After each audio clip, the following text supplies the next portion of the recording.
Éliminatoire Côte d'Ivoire 2023, Eric Sekoussel et ses garçons victorieux dans les ultimes minutes. Championnat national Ligue 1 Orange Fogata Semuni Ligue de foot féminin car qu'on a fait nous bella de le fragnon à dit Oma la diaconale. Africa Challenge allez taco flanan trophée talamui derby académie fait 606 ka qu'on a fait nous fragnon ka Amadjar Traoré ka qu'on a fait la sauma.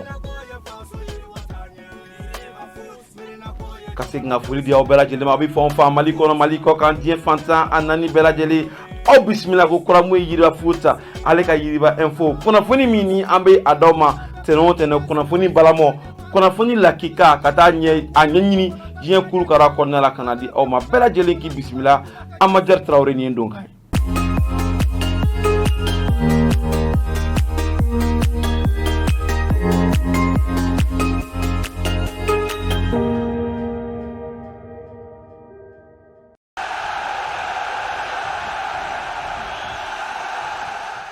Tournoi Jumbo Football Cup atako gale munye Mali kono ibaye kafoko Jumbo yo oboloda munye Ghana temele ko fe Algérie fukata se munye Guinée kaw oluma même fi on a produit abla munye Mali okonna la yasa munye Jumbo produit abiseka lakodon ka yakuba ya ka temeni bela jere nga chokomi ani ka chansi danga demso ma nga futne yelo ma ubese ya munye yitoko nyuma o soranga de la stratège la chokomi donc tournoi o yada kere na la demso mu mbe no nuti teme munye club biduru ani duru ka donc ton woro oluko no wullo ni barani oluko na la final bayre nabi dashi munye samedi nata ameseka anyefo awu chokomi en tout cas Jumbo oni munye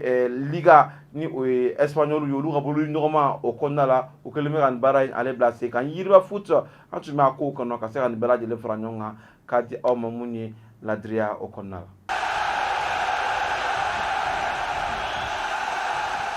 Eric Sekoussel anaka chedon utaramu sebe anyuma soro Kampala ka ofeno Uganda ambela jele ba kalama ka foko Soudan du Sud aller à terrain au homologué donc utaramu les aigles du Mali les coéquipiers en tout cas de Amari Traoré utara katanyo soro muni kene o konnala yeno iba ka foko durant ci kon wi gele ko so nga dem so ngulu match damnele parce que amisa fo cho mona Boubacar Kiki bolon do rebi black na muy kina fan fait aka lecture obe adjafa donné parce que bolon bioro ate o jate mi donc bolon mi bi iba ka fo nunga tele na do la klaka ci ala habité da muy malika ci lu o konnala kili ani fu kata muni Mali ale jugala donc au baro bulu dalen ko fait muni amta Jimmy onga kili ani fu deuxième mi-temps Tchamanché, Mohamed Kamara, l'homme qui est en forme aujourd'hui, celui qui a du foudre dans les jambes, il va y avoir Abena Mouye Tchelou, Abena Djewa Mouye durant seulement de Ribo Mouye Tchamanché Boulou fait, Abatan a fili Mouye Tchelou au Kodna la Kele Anikele. Autant que Barabane, parce que de Karamoro, Eric Sekoussel, celui qui a le nœud creux, il va y avoir Abena Yelemalou Boulou da Mouye, équipe nationale là, allez fanfare. Donc, Mouye Ibrahim Kone, allez Benado, Ibrahim Kone, mais mon fils a tout Mouye Terra qu'on a la Kadaka Mouye. Jalatika baga alebina mouye à Gouin cardon rouge là donc Mali alebina matin mouye sur le sud alebeto miye matin à Ninkele donc bara be continuer au camp et bien ka fo nene d'Orgelès Fokata c'est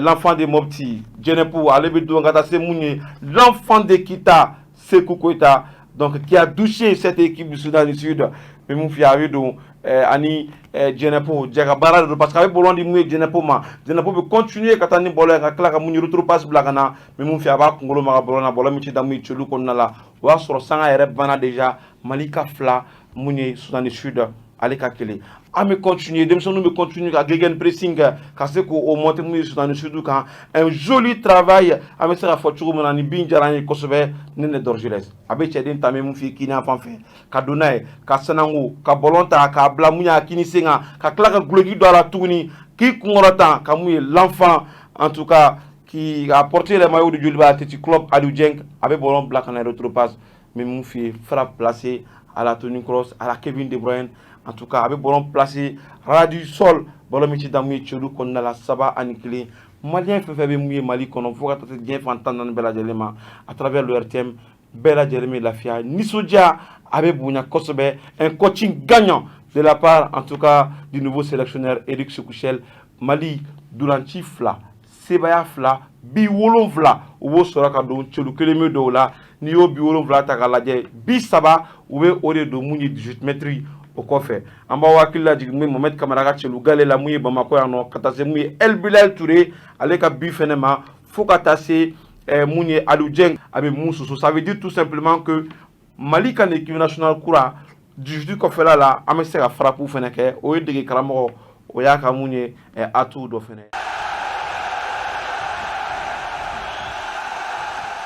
Championnat national de Ligue 1 Orange tabe kari forba mugola munye kita kaufe le kitwa n'olu fɔra i b'a fɔ k'olu ye kita Ousmane Guino a n'a ka cɛdenw u bɛna mun ye Bako Seka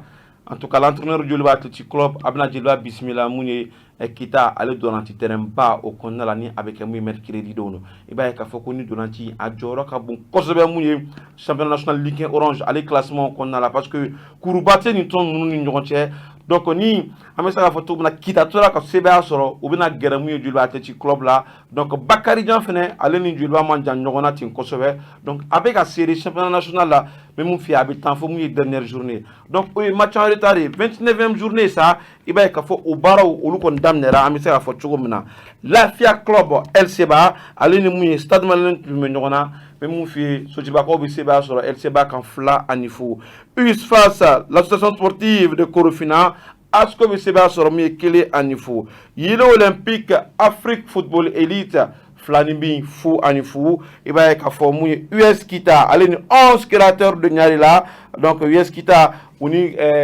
Ɲarelakaw bɛ kuru tila u ni ɲɔgɔn cɛ 0-0 AS Stade de Bamako les Scorpions u bɛ sɛbɛya sɔrɔ mun ye Buguba kan mun ye 1-0 Buguba n'ale bɛ ka défaite tugu ɲɔgɔn na ni o tɛ nouvelle d'humain an bɛ se k'a fɔ cogo min na Buguba ale ma donc le programme continuera jeudi don mun ye AS Police mun dugutigi n'a ka cɛdenw donc u ni misirakaw tun bɛ ɲɔgɔn na olu bɛ filanibin kɛ 0-0 fo ka taa se club olympique de Bamako CS dugu 7 u fana bɛ kuru tila u ni ɲɔgɔn cɛ 1-1 l'AS Bakary Dian de Barawuli Bakary ka gɔni bɛ mun fɛ a bɛ tulu mɔ a la ko kura k'a fɔ mun ye Black Star mɔgɔw kun u bɛ sɛbɛya sɔrɔ 2-1 Joliba Athletic Club mun ye AS Douane an ka ciden kɛrɛnkɛrɛnnen tun bɛ kɛnɛ kan Bajire a ye mun sɔrɔ an k'o lajɛ. Championnat Ligue 1 Orange Mali ale tile 29 dolaci dɔ kun bolo dalen min tun bɛ ka kɛ Stade Omnisport Modibo Keita ale kɔnɔna na Jeliba AC ale ni AS Douane olu ye ɲɔgɔn sɔrɔ nɛgɛ kanɲɛ 17 dana gosilen dolaci bɛ daminɛ dɔrɔn sanga 19 ale kɔnɔna na Jeliba bɛ min ye jeu collectif dɔ kɛ ka na kuncɛ Amidu Sunayogo ale bɛ joli sɔrɔ k'o don sɛngɛlafiɲɛbɔ ale bɛ bɔ nin cogoya in na Jeliba ka kɛlɛ min ye AS Douane olu ka fo sɛngɛlafiɲɛbɔw tɛmɛlen kɔfɛ ka bɔ yen min ye k'a fɔ AS Douane bɛna wuli ka jɔ bonya walasa ka se ka joli in ji bɔ nka o baara in o tɛna ɲɛ sɔrɔ u bolo sabula ka d'a kan dolaci ale bɛna kuncɛ nin cogoya in na ni Jeliba ka sɛbɛya ye 1-7. Tile 29 baaraw daminɛlen i b'a ye k'a fɔ dɔw bɛ match en retard o bɛ olu bolo toujours donc i b'a ye k'a fɔ mun ye Joliba Athletic Club en tout cas tile 28 o tɛmɛnen kɔfɛ kuru 50 ani kuru 1 min ye Joliba bolo l'AS Bakary Dian de Barawuli ale bɛ kuru an bɛ se k'a fɔ cogo min na 49 29e journée o joué o kɔfɛ sa i b'a ye k'a fɔ ko US Kita i b'a ye k'a fɔ ko kuru 46 bɛ ale bolo ale ni Joliba bɛɛ bɛna u ka match en retard de ta ni o ye tile 28 donc u ni an bɛ se k'a fɔ cogo min na Bakary Dian bɛɛ bɛna kɛ mun ye même journée sisan nɔ donc i bɛna ye k'a fɔ o résultat o de bɛna to sisan an bɛna dɔn jɔn bɛ tɛti la jɔn bɛ jɔyɔrɔ 2nan na ani jɔyɔrɔ 3nan n'ala ma basi kɛ Yiriba foot an bɛ ye mun ye Kitakaw fɛ yen nɔ ka se ka nin match in a di aw ma mun ye en live Yiriba ale sanfɛ dugumala la a tɛ ka bouger kosɛbɛ AS Douane na Asom CS dugu 7 US Buguba bɛ mun fɛ ninnu si jɔyɔrɔ o ma yen nɔ donc baara bɛ nin tɔn ninnu bolo yaasa ka se ka na mun ye ɲinini na nka an bɛ se ka kunnafoni mun d'aw ma o ye k'a fɔ définitivement l'AS Douane ka bɔ Sikaso se retrouve en 2e division mun ye san wɛrɛ donc n'an bɔra yen nɔ championnat national de 2e division a tile 12 mun ye ko kunnafoniw di aw ma.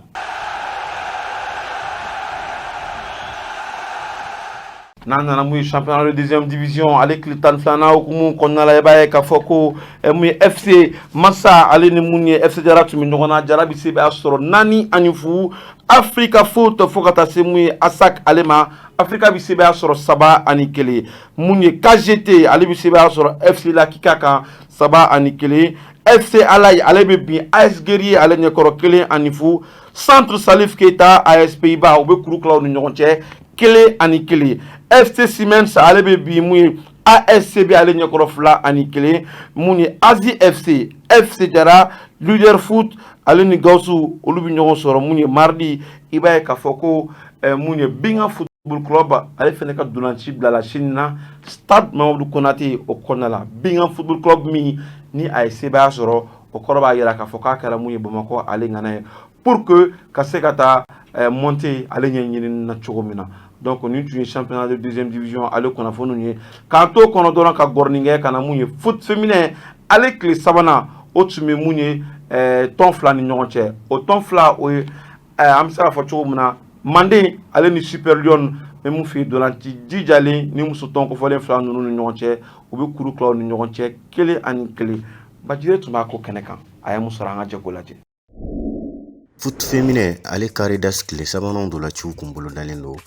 Manden ale ni min ye Super Lion olu kun karilen bɛ ɲɔgɔn na dolanci daminɛna Mamadou Konaté ale kɔnɔna na nɛgɛ kanɲɛ 16 tɛmɛlen kɔ ni sanga 30 ye dolanci bɛ daminɛ dɔrɔn wulikajɔ bɛ bonya sanga 14 min ye Super Lion maaw ka gardienne ale bɛna action ɲɛnamaba dɔ sɔrɔ ale b'o labɔ sanga 17 ale kɔnɔna na Lion mɔgɔw wulu fɛnɛ bɛna action ɲɛnamaba sɔrɔ u b'a jɛ dolanci bɛ to cogoya la ka wulikajɔ bonya nka sanga 25 ale kɔnɔna na Manden mɔgɔw bɛna cɛli fɔlɔ sɔrɔ k'o don Fatumata Jara fɛ u ka équipe capitaine sɛngɛlafiɲɛbɔ bɛ bɔ o cogoya in na sɛngɛlafiɲɛbɔ tɛmɛnen kɔfɛ ka bɔ yen Super Lion ale ka wulikajɔw de bɛna bonya kosɛbɛ o kɔnɔna na sabula ka d'a kan u bɛ fɛ ka cɛli in jibɔ sanga 53 u bɛna action ɲɛnamaba dɔ sɔrɔ u b'o jɛ wulikajɔ bɛ bonya o cogoya la ten sanga 75 min ye k'a fɔ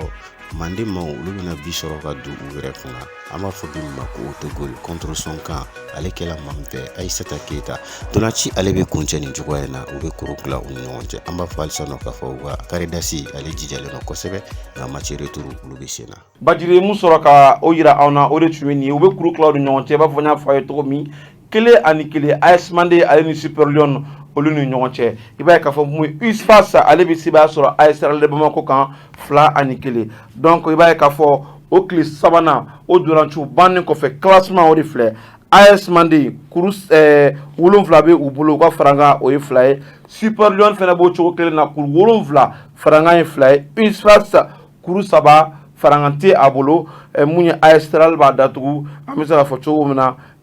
ni kuru fu ye parce que 0 point donc u ka bɔta o ye 4 ye tile 4 na o programme ya déjà an b'o di aw ma sisan nɔ o ye mun ye USFAS AS Manden fo ka taa se mun ye AS RL de Bamako Super Lion donc o baaraw fɛnɛ bɛ daminɛ bi ntɛnɛn don ni Ala ma basi kɛ an bɛ k'a ko kɛnɛ kan kunnafoni minnu mana sɔrɔ k'olu di aw ma ladiriya kɔnɔna la.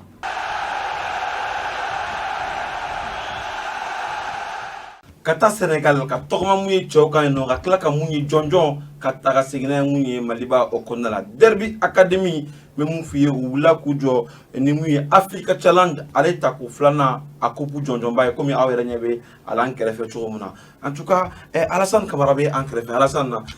i ni ɲɔgɔn ma kɔri basi t'i la alhamdulillah denbaya ka kɛnɛ basi foyi tɛ alors déjà ka taa mun ye Sénégalikaw fɛ yen nɔ i b'a ye k'a fɔ ka tila ka taa bɛɛ lajɛlen dasi i b'a fɔ ko kabako ka trophée k'an daraki ka bɔ u bolo ka nana mun ye Mali la tournoi yɛrɛ ye mun tournoi ye ani n'a sɔrɔ nisɔndiya b'aw la. ok an b'an lamɛnbaga bɛɛ fo ka aw yɛrɛ fo Yiriba Foot aw ka ɲininkali la a diyara n ye kojugu tournoi ye Africa Challenge Coupe de européen de b'a organiser Afrique dugu la Zeyna ta bɛnna Sénégal ni ko y'a deuxième édition ye a organisera Institut Jambar kɔnɔna la bon n'o fana tɛ yɔrɔ dogolen Afrique ballontan ko la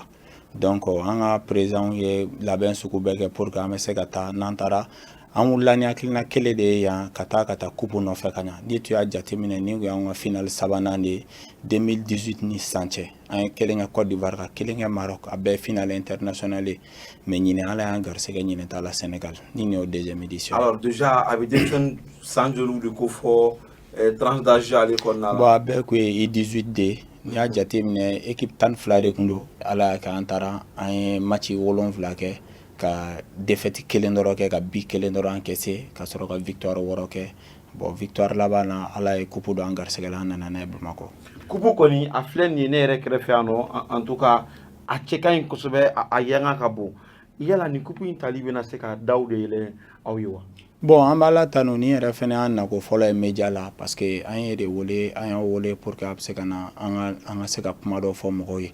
parce que alhamdulillah rabbil alamina ni y'a sɔrɔ da dɔ yɛlɛlen don mais a bɛ da wɛrɛ yɛlɛ parce que ne yɛrɛ ka ko dɔ ni sisan cɛ m'a ye ko Mali club dɔ taara kɔfɛ surtout académique da ka taa tournoi international dɔ ta ka na fɔlɔ n ka dɔn t'a la m'a ye fɔlɔ nin y'a fɔlɔ ye fɔlɔ ye mun ye nin ye aw yɛrɛ journaliste ka kunnawolo de ye fɔlɔ parce que aw de bɛ balontan ko la kuma bɛɛ et puis Mali bɛ période min na a bɛ période difficile la bɛɛ b'a dɔn bon an ye fɛn kelen de fɔ ka bɔ yan ka taa fɛn dɔ kɛ ka na walasa maliyɛn bɛɛ bɛ se ka nimisi bɛ se ka wasa cogoya min na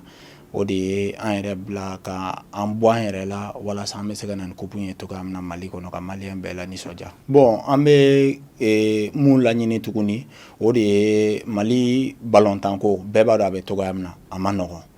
nɔgɔn bi an bɛ Ala deli a ka nɔgɔya sini